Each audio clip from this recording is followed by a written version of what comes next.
Hi hello नमस्कार. मी मनीषा आणखी एका नवीन व्हिडिओमध्ये तुम्हा सर्वांचं मी मनीषा अगदी मनापासून स्वागत करते.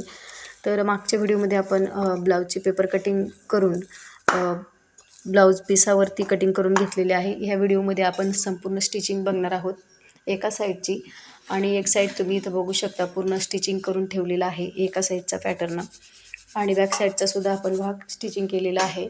आता आपल्याला कटोरी ब्लाऊज कशा पद्धतीने जोडायची हे ह्या व्हिडिओमध्ये सांगणार आहे. तर संपूर्ण जर शिलाई करायची म्हटलं तर व्हिडिओ खूप मोठा होत होता बॅक साईडचा, आणि तर त्याच्यामुळे आपण थोडक्यात शिलाई आपण मी तुम्हाला दाखवणार आहे, म्हणजे तुमच्याही लक्षात येईल आणि आपला व्हिडिओ छोटा होईल.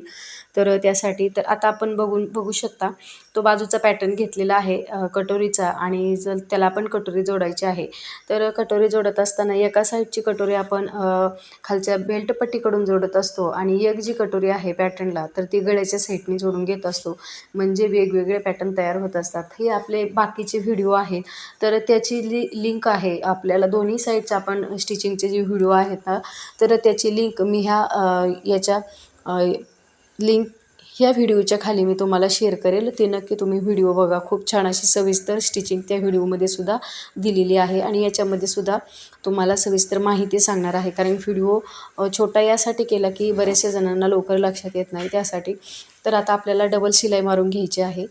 त्यानंतर आपलं ते झाल्यानंतर आपल्याला कटोरी ब्लाऊजचा जो मेन म्हणजे असतो तो म्हणजे मधला टक्स असतो, आणि टक्स जर चुकला तर तुमचा कटोरी ब्लाऊजचा जो शेप आहे तर तो संपूर्ण चुकतो.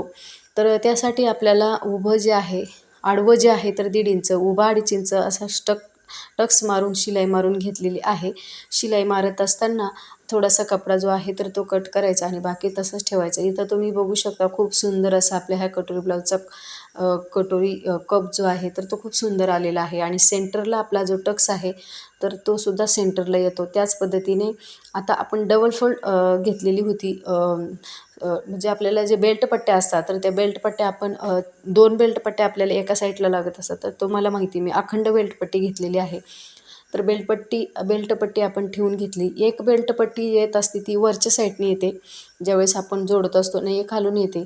तर याच पद्धतीने आपली बेल्ट पट्टी जोडून घेतली. त्यानंतर आपल्याला याचा रोल तयार करून घ्यायचा आहे. रोल तयार केल्यानंतर जी शिलाई आपण जिथं बेल्ट पट्टी जोडली तिथं शिलाई आल्यानंतर ती शिलाई पकडून दुसऱ्या शिलाईवरती आपल्याला शिलाई मारून घ्यायची आहे, जे की जो आपला शिलाई जी आहे तर ती आतल्या साईडने जाईल आणि फिनिशिंग खूप सुंदर येईल. याच पद्धतीने इथं शिलाई मारून झाल्यानंतर आपल्याला जो रोल केलेला आहे तर तो रोल ही शिलाईमध्ये आला नाही पाहिजे, याच पद्धतीने तो करून घ्यायचा, आणि नंतर तो रोल बाहेर आपल्याला व्यवस्थित काढून घ्यायचा. आणि ज्यावेळेस तुमचा बाहेर रोल येत नाही याचा अर्थ ते शिलाईमध्ये तुमचा कपडा गुंतलेला आहे, त्याच्यामुळे परत तुम्हाला शिलाई बसवून घ्यावं लागेल, आणि परत तुम्हाला ती रोल तयार करून ती शिलाई मारून घ्यावं लागेल. अशाच पद्धतीने इथं झालेलं आहे आपली बेल्ट पट्टी जोडून, म्हणजे आपली ज्या क्रॉसपट्ट्या असतात तर त्या क्रॉसपट्टी जोडून झालेली आहे. आता आपल्याला बटन पट्टी जोडायची असते. बटन पट्टी जोडत असताना दोन्ही जे बटन पट्ट्या आहेत तर ते वेगवेगळे असतात. एक आपल्याला हुक लावण्यासाठी आपण तिथं तयार करून घेत असतो, आणि एक काजी तयार करण्यासाठी आपल्याला आयपट्टी एक तयार करत असतो, तर त्यासाठी आपण एक करून घेत असतो. तर एक आतल्या साईडने जाते आणि एक वरून साईडने येते.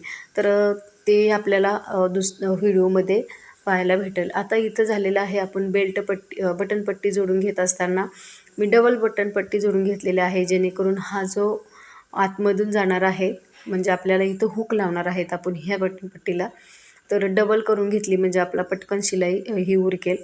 तर अशाच पद्धतीने आता आपल्याला दाब शिलाई मारून घ्यायची आहे. दाब शिलाई मारत असताना दाब शिलाई ही आपण जोडलेल्या कपड्यावरती आली पाहिजे, जेणेकरून आपण जोडलेला कपडा सहज आतमध्ये जाईल आणि बाहेरून दिसणार नाही यासाठी. तर इथं झालेलं आहे आपलं कंप्लीट, आणि आता आपली बेल्ट पट्टी बघू शकता सहज आतमध्ये गेली, आणि आतमध्ये गेल्यानंतर या पद्धतीने ती जोडून घ्यायची आहे. तर शिलाई मारायची आहे. तर शिलाई मारत असताना अशी शिलाई मारून घ्यायची की ती शिलाईसुद्धा इकडे तिकडे गेली नाही पाहिजे, अगदी बटनपट्टीवरती आली पाहिजे. आणि इथं थोडीशी दाब शिलाई मारून घ्यायची, जेणेकरून आपण हुक लावला आणि ते शिलाई बसू नये यासाठी. आता आपल्याला गळ्याचा जो शेप आहे थोडासा चेंज होत असतो ज्यावेळेस आपण बेल्ट पट्ट्या लावल्या, तर त्यावेळेस आपल्या गळ्याचा आकार जो आहे तर चेंज होतो.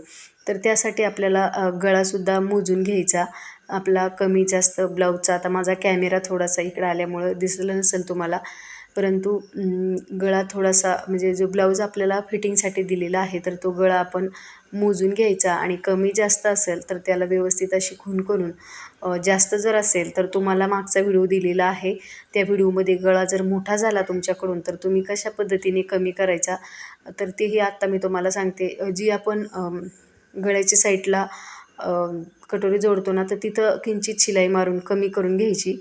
म्हणजे जेवढा तुमचा गळा मोठा झालेला आहे आणि आता याला मी गोल आकार असा शेप दिलेला आहे, तुम्ही बघू शकता. खूप सुंदर आलेला आहे. आणि यानंतर आपल्याला शोल्डर जोडून घ्यायचं आहे. शोल्डर जोडत असताना आपल्याला मागचा पुढचा भाग सेम आहे का नाही हे चेक करायचं आहे. आणि सेम जर नसेल तर थोडासा आपण कट करायचा गळ्याच्या साईडनी आणि गळा आणखीन थोडासा वाढवून घ्यायचा. अशाच पद्धतीने इथं झालेले आहे. सेम भाग आलेले आहेत आपले अगदी मागचा पुढचा. त्याच्यामुळे आपले मेजरमेंट जर कमी जास्त झालं तरच आपला मागचा पुढचा भाग जो आहे तर तो कमी जास्त होऊ शकतो. त्याच्यामुळे मेजरमेंट जे आहे तर ते अगदी व्यवस्थित घेतलं की एकदम व्यवस्थितच येतं, कट करायची गरज पडत नाही. तर यात इथं झालेलं आहे आपलं शोल्डर जोडून. आणि शोल्डर जोडत असताना दाब शिलाई मारून घ्यायची. आता ज्यावेळेस असंच मागचा पुढचा भाग जरी सारखा नसेल तर बऱ्याच वेळेस आपण फिटिंगच्या साईडला आपला दोन्ही पॅटर्न सोबत सेम नाही आले तर मग जो जास्त झाला तर तिथं किंचित आकाराने कट करून घ्यायचा. परंतु इथं माझा एकदम सेम आलेला होता. मग मी बाही जोडायला घेतली. बाही जोडत असताना कोणताच कपडा ओढून घ्यायचा नाही, कारण का आपण बाही मोजून घेतलेली आहे, त्याच्यामुळे आपली बाही कमी पडणार नाही. मी ज्या पद्धतीने तुम्हाला मोजायला म्हणजे बाहीचं मेजरमेंट कशा पद्धतीने घ्यायचं तेच जर तुम्ही पाहिलं तर तुम्हाला बाही जास्त पडणार, कमीही पडणार नाही. आणि जास्त झाली तर काही हरकत नाही, थोडीफार कट करायची आणि कट केल्यानंतर किंचितच तुमची बाही तुम्ही म्हणता की मागचा पुढचा भाग आणखीन कमी जास्त व्हायला लागला तर तो होऊ शकतो. तर इथं पण माझीसुद्धा जास्त झालेली आहे बाही. आता मी ती कट करून घेते आहे आणि मग थोडंसं किंचित मोंढ्यामध्ये आपण शिलाई मारून घ्यायची जिथं जास्त भाग झाला तिथपर्यंत आणि परत आपलं मोजून घ्यायचं कमी जास्त होतं आहे का. तर इथं तुम्ही बघू शकता कमी जास्त झालेला नाही आहे तरीसुद्धा, कारण की शेप व्यवस्थित आलेला होता. आणि मग इथं झालेलं आहे आपलं आता फिटिंग करायची आहे. तर फिटिंग करताना आपला तो सुईच्या कपड्याने एकदा वरतून शिलाई मारून घ्यायची, जेणेकरून आपली फिटिंग जी आहे तर तो आतल्या साईडने जाईल, व्यवस्थित फिनिशिंग येईल. त्यासाठी मग 1/2 इंच आपल्याला एक्स्ट्रा घेत असतो आपण त्याच्यामध्ये आणि ती आतमधल्या साईडने जात असते. तर इथं आपण शिलाई मारून घेतलेली आहे. आता जो कपडा आहे तर तो आपल्याला उलटा करून घ्यायचा आहे. उलटा झाल्यानंतर आपल्याला आपली फिटिंगची शिलाई मारून घ्यायची आहे, जे की आपण 1.5 इंच एक्स्ट्रा ठेवलेलं होतं मेजरमेंटनुसार. आणि आपली फिटिंगची शिलाई एक मारून घ्यायची आहे. तर इथं आपली मी आता एक कच्ची शिलाई मारल्यानंतर मग मी फिटिंगची शिलाई मारून घेत आहे. आणि फिटिंगची शिलाई मारल्यानंतर 3 ते 4 आपल्या फिटिंगच्या शिलाईच्या आतमध्ये तुम्ही मारून घ्यायचे आहे. तर इथं झालं. आता आपण फिटिंगची शिलाईसुद्धा मी मारून घेते आहे आणि तुम्ही पण याच पद्धतीने मारा. तर चला फ्रेंड्स, कसा वाटला आपला हा व्हिडिओ नक्की मला कमेंट करायला विसरू नका, शेअर करा, लाईक करा आणि सबस्क्राईब करायला विसरू नका. तर इथं माझी फिटिंगची शिलाई झालेली आहे. खूप सुंदर असं आपलं हे ब्लाऊज रेडी झालेलं आहे. एका साईडचं मी तुम्हाला संपूर्ण स्टिचिंग दाखवलेली आहे. आणि तुम्हाला जर मोठा व्हिडिओ पाहायचा असेल तर नक्की आपल्या यूट्यूब चॅनलवरती शेअर करील. चला तर फ्रेंड्स, बाय बाय.